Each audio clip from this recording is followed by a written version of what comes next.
Bro விளையாடி தரும் உங்கள் அனைவரையும் சந்திப்பதில் பெருமகிழ்ச்சி. ஐபிஎல்லின் 58வது போட்டியாக பஞ்சாப் கிங்ஸ் மற்றும் ராயல் சேலஞ்சர்ஸ் பெங்களூர் ஆகிய இரு அணிகளின் போட்டி தர்மசாலா மைதானத்தில் ஆரம்பமாகி இந்த போட்டியை பொறுத்தவரையில் முதலில் நாணய சுழற்சி வெற்றி பெற்றிருந்தார்கள் பஞ்சாப் கிங்ஸ். ஆகவே இந்த போட்டியில் முதலாவதாக தமது அணியை களத்தடுப்பை தேர்வு செய்து குறிப்பிடத்தக்கது. ஆகவே முக்கியமான போட்டியாகவும் இரண்டு அணிகளுக்கும் இந்த போட்டி காணப்பட்டது. அதன் காரணமாக ராயல் சேலஞ்சர்ஸ் பெங்களூர் அணியை பொறுத்தவரையில் ஆரம்ப துடுப்பாளர் டு பிளேசஸ் 9 ஓட்டங்களோடு ஆட்டம் இழந்திருந்த பில் ஜாக் 12 ஓட்டங்களோட ஆட்டம் இழக்க 4.4 பந்து வீச்சில் 43 ஓட்டங்களுக்கு 2 விக்கெட்டுகளை இழந்திருந்தது. மூன்றாவது விக்கெட்டுக்காக சிறந்த இணைப்பாட்டம் அமைக்க வேண்டும் என்ற அடிப்படையில் ஒரு சிறப்பான இணைப்பாட்டத்தினை விராட் கோலி மற்றும் ராஜித் படிதர் ஆகியோரும் மேற்கொண்டிருந்தார்கள்.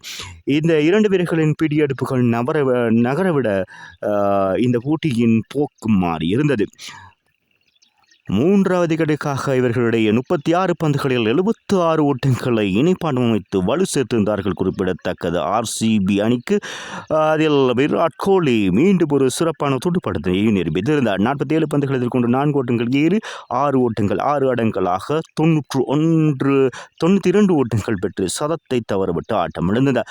இந்த போட்டித் தொடரிலே மொத்தமாக 12 போட்டிகளிலே பங்கு பற்றிய விராட் கோலி 634 ஓட்டங்களை பெற்று இந்த போட்டித் தொடரிலே அதிகூடிய ஓட்டங்கள் பெற்ற வரிசையில் முதலிடத்தை பிடித்தார் என்பது குறிப்பிடத்தக்கது.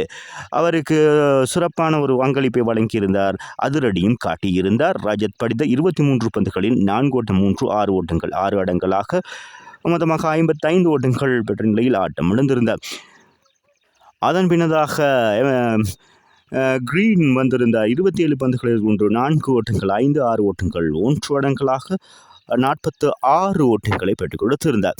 விராட் கோலியோடு 4வது விக்கெட்டுக்காக 46 பந்துகளை எதிர்கொண்டு 92 ஓட்டங்கள் இணைப்பாட்டம் அமைக்கப்பட்டதும் குறிப்பிடத்தக்கது.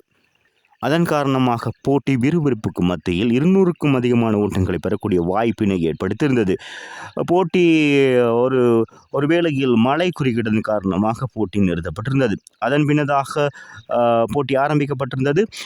தினேஷ் கார்த்திக் வந்திருந்தார். மொத்தமாக 7 பந்துகளை மாத்திரம் எதிர்கொண்டு 4 ஓட்டம் 1 6 ஓட்டங்கள் 2 அடங்கலாக 18 ஓட்டங்களை சேர்த்ததன் காரணமாகவும் சிறப்பான ஒரு இணைப்பாட்டத்தை வழங்கியதன் காரணமாகவும் இறுதி நேரத்தில் கிரீனோடு இணைந்து 10 பந்துகளில் 27 இணைப்பாட்டம் அமைத்திருந்தார்கள்.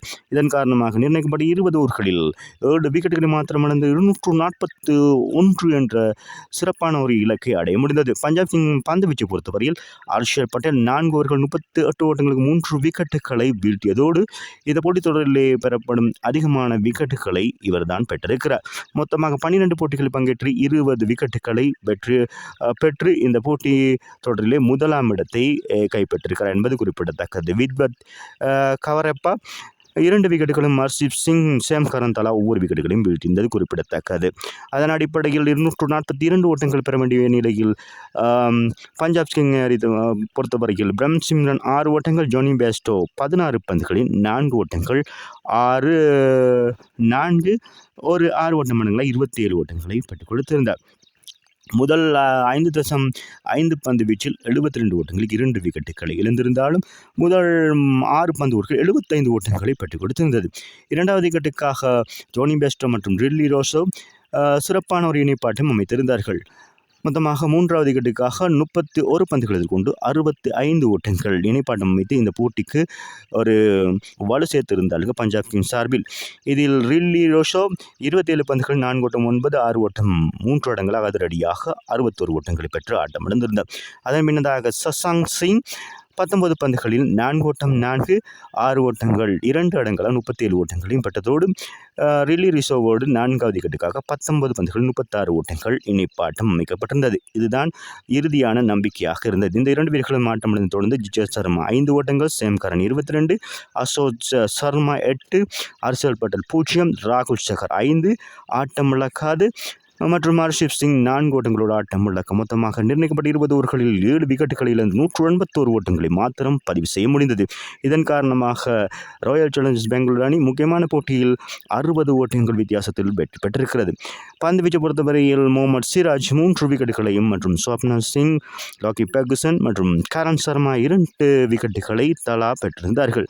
இந்த போட்டியின் வெற்றி பெற்றதன் காரணமாக ராயல் சேலஞ்சர்ஸ் பெங்களூர் அணி பொறுத்தவரையில் 12 போட்டிகளில் பங்கேற்று 5 போட்டிகள் போட்டிகளில் வெற்றி, 7 போட்டிகள் தோல்வியடங்களாக 10 புள்ளிகளோடு இப்பொழுது 7ஆம் இடத்திற்கு முன்னேறி இருக்கிறது. பஞ்சாப் கிங்கை பொறுத்தவரையில் 9வது இடத்திற்கு தள்ளப்பட்டிருக்கிறது குறிப்பிடத்தக்கது.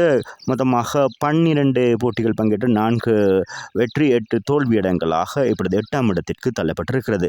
ஆகவே இந்த போட்டியில் சிறப்பாக செயற்பட்டு விராட் கோலி 92 ஓட்டங்களை பெற்றுக் கொடுத்த அவருக்கு இந்த போட்டியின் ஆட்ட நாயகன் விருதும் வழங்கப்பட்டிருந்தது என்று குறிப்பிடத்தக்கது. மீண்டும் ஒரு விளையாட்டு உங்களை சந்திக்கும் வரை உங்களிடமிருந்து விடைபெறுவது உங்கள் அன்பின் பதுலை தாஸ். வணக்கம் அன்பு சொந்தங்களே.